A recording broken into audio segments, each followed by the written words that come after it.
bila kita tak fokus mengajar anak-anak kita Islam, mula dengan akidah. Akidah pastikan dengan jelas.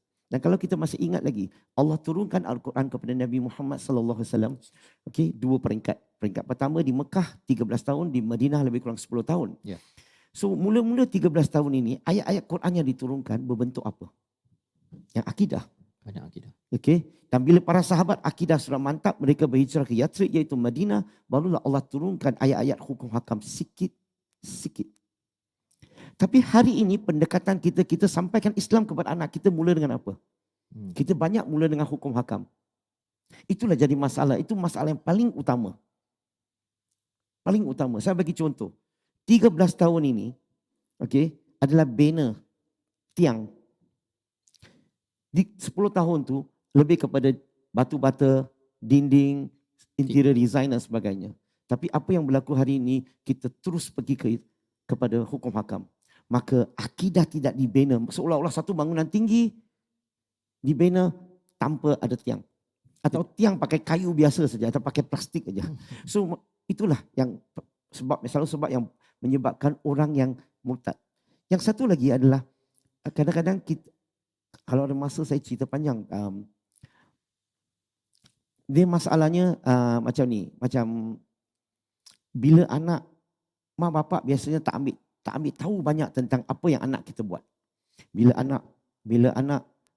kita ajar tak anak solat tak, anak faham tak Islam, kita fokus tak. Kadang-kadang anak tanya soalan, mak bapak tak boleh jawab. Atau mak bapak marah, banyak tanya iman lemah. Maka anak tu letak bawah kapet soalan tu. Esok ada satu soalan lagi, bawah kapet. Akhirnya dia mula mempersoalkan agama Islam. Maka itu poin saya, fokus kepada akidah. Dan bila ajar Islam, tak payahlah terlalu serius. Boleh relax aja. Macam saya contoh tadi, pencipta ciptaan tadi. Macam mana saya ajar? Saya minta anak saya, contohnya saya minta orang ajar.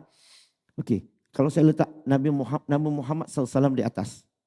Saya suruh anak, you Google biografi Nabi Muhammad SAW. Bila dah baca, dia dah faham. Okey, so Nabi Muhammad SAW, dia kekal ke tak kekal?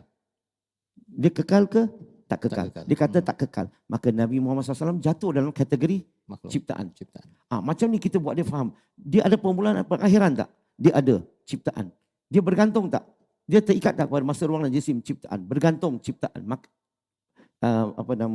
Rehat tidur ciptaan. Berarti kalau kita letak semua ciptaan dalam alam ini, kita letak di sini, kita tengok dia pencipta keciptaan, akhirnya semua akan jadi ciptaan. Maksudnya kita enjoy dengan dia, belajar with understanding, with hujah. Bukan sekadar wajib. Tapi kebanyakannya orang lahir Islam, kita anggap dia mesti mau faham Islam.